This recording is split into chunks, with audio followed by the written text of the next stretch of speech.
Wenn wir unsere Kreativität ganz neu für uns entdecken oder wiederentdecken, dann ist das wie mit einer Babypflanze. Ja, nicht jede Babypflanze gehört sofort raus in den Wind, ja, oder wo sie dem Wetter ausgesetzt ist. Manchmal braucht es diesen geborgenen Raum.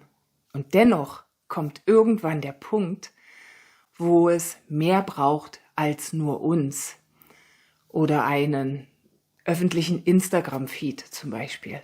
In diesem Video spreche ich darüber, was kreative Gemeinschaft wirklich bedeutet. Und ich lade dich zu einem Ort ein, den ich extra dafür geschaffen habe. Viele Kreative kennen das. Ja, wir sitzen allein zu Hause, malen, schreiben, töpfern, wir erschaffen. Einfach nur so aus uns heraus und wir genießen das zutiefst. Und es tut gut und es ist gut so. Denn gerade wenn wir unsere Kreativität nach langer Zeit wiederfinden und wieder ans Licht holen, dann braucht das einen geborgenen Raum, einen geborgenen Rahmen, in dem wir uns Schritt für Schritt entfalten können, auf unsere ganz eigene Weise. So wie ein Babybäumchen. Ja, das will auch nicht unbedingt sofort raus in den Wind, ja, oder dorthin, wo das wilde Wetter tobt. Ein Babybäumchen bleibt vielleicht auch erstmal drinnen in einem Topf auf dem Fensterbrett.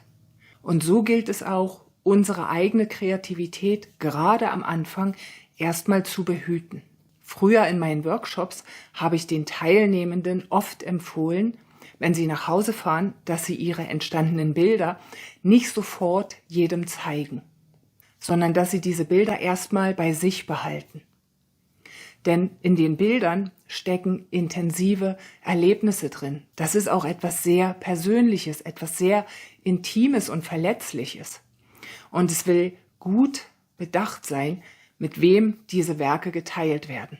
Diesen geborgenen Rahmen kenne ich auch aus eigener Erfahrung und auch das Alleinsein mit mir und meiner Kreativität. Sowieso bedeutet Künstler sein häufig auch viel mit sich sein, viel allein sein. Wir sind viel im Atelier, im Stillen, ja, im Dialog, wo wir Bilder, Ideen empfangen, wo wir dann Bilder, Ideen in die Welt bringen oder auch Musikideen, ja, die wir wahrnehmen und dann umsetzen. Oft entstehen neue Werke gerade auch aus der Stille und aus dem Hineinsinken in die eigene Tiefe. Und dafür braucht es auch ein gewisses Alleinsein. Es braucht den Raum, wo wir unsere eigene Tiefe berühren können, um von dort neue Impulse, neue Wahrnehmungen mit an die Oberfläche zu bringen, die wir dann in die Form bringen. Dieses Alleinsein, dieses All-Einsein ist zutiefst erfüllend und da wohnen auch ganz viele Schätze drin. Allerdings kommt irgendwann der Punkt, wo es möglich ist, dass dieses Alleinsein kippt. Ja, dass es dann zum Alleinsein wird und dass wir uns dann unter Umständen auch einsam fühlen. Denn jeder Mensch braucht Kontakt, braucht Austausch und auch Resonanz, gerade Künstler. Künstler erschaffen Werke und Künstler brauchen auch ein Publikum. Ein Maler braucht die Augen des Publikums. Ein Musiker braucht die Ohren des Publikums. Ein Poet braucht es auch, dass sein Publikum seine Texte erhört oder liest. Ein Tänzer braucht es, dass sein Publikum seinen Tanz betrachtet und staunt. Deshalb braucht es das Wir. Kunst ist im Grunde nichts, was für das Alleinsein entsteht. Kunst entsteht für das Wir. Und das habe ich schon so oft beobachtet bei den Menschen, die ich begleite.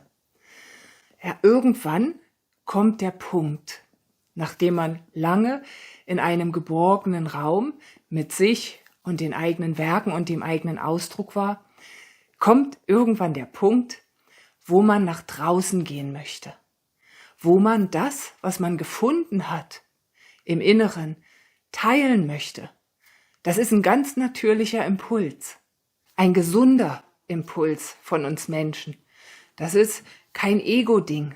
Das ist das Bedürfnis nach Verbindung, nach Kontakt, nach Verbundenheit, nach Teilen und Mitteilen.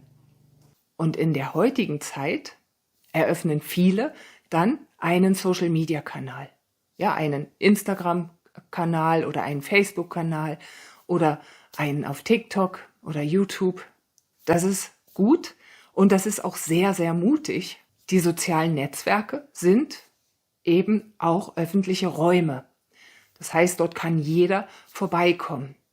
Und das hat den Vorteil, dass Menschen uns finden können mit unseren Werken und auch freundliche Kommentare, wohlwollende Kommentare schreiben können. Ja, sie können uns ermutigen, sie können mit uns teilen, was unsere Kunstwerke in ihnen bewegen. Das ist extrem wertvoll. Es kann aber auch passieren, dass wir nicht so freundliche Kommentare ernten. Es kann sein, dass es auch mal etwas rau zugeht. Das ist der Preis, den wir zahlen, wenn wir uns in der Öffentlichkeit zeigen. Das Gleiche passiert uns, wenn wir uns auf die Straße stellen und etwas singen oder Musik spielen oder unsere Bilder dort zeigen. Ja, Menschen kommen vorbei und staunen und freuen sich. Es kann aber auch sein, dass Menschen vorbeikommen und lachen. Beides ist möglich und alles dazwischen auch. In den vergangenen 11 Jahren, in denen ich Menschen in meiner Ausbildung für heilsames, intuitives Malen begleite, habe ich beobachtet, dass eine Gruppe ganz viel verändern und bewegen kann. Wenn mehrere Menschen zusammenkommen, die sich alle auf eine Reise begeben, auf eine Reise zu ihrer eigenen Kreativität.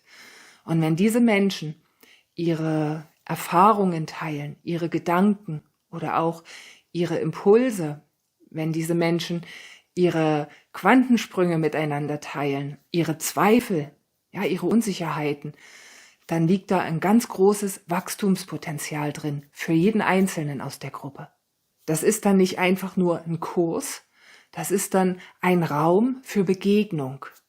Und wir Menschen wachsen einfach schneller und besser und nachhaltiger, wenn wir es gemeinsam tun, weil wir in einem Wir Resonanz erleben. Ja, wir bekommen Dinge gespiegelt. Andere Menschen teilen mit uns, was wir in ihnen bewegen. Das hat seinen Wert. Ein Ich reift in einem förderlichen Wir. Es gibt etwas, was diese geborgenen Gruppen von Social Media unterscheidet. Social Media ist wie eine Bühne. Ja, das ist öffentlich. Dort zeigt man sich der Welt. Und eine geschlossene Gruppe, eine Gemeinschaft, ist wie ein Wohnzimmer, wo man sich hineinbegibt und sich begegnet mit dem, was gerade ist. Viele kreative Menschen wollen gar nicht Content Creator werden, sondern einfach nur teilen, was hier drin ist. Anderen Menschen etwas geben. Da geht's nicht unbedingt um Follower oder um Reichweite, um Klickzahlen. Da geht es um Begegnung, um Erfüllung. Und manche Menschen sehnen sich auch aufrichtig nach Austausch auf ihrer eigenen kreativen Reise. Sie wünschen sich, auch mal Bilder von anderen Menschen zu sehen, die auf dem gleichen Weg sind. Sie wünschen sich auch Erfahrungsaustausch mit anderen Menschen, die ebenso wie sie versuchen, der Kreativität in ihrem Alltag Raum zu geben. Ich habe das jetzt so viele Jahre beobachtet und in den vergangenen Jahren ist in mir ein Wunsch gereift, den ich jetzt in die Form gebracht habe. Und zwar habe ich einen Raum geschaffen, in dem dieser Austausch möglich ist.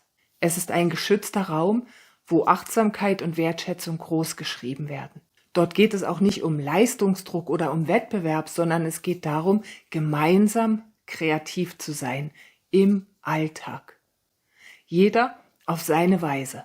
Dort gibt es keine anspruchsvollen Kurse, sondern liebevolle kreative Impulse, die gut im Alltag umsetzbar sind. Und alle, die mit in diesem Raum sind, können ihre Bilder und ihre Erlebnisse während des Erschaffens miteinander teilen in einem wohlwollenden Rahmen.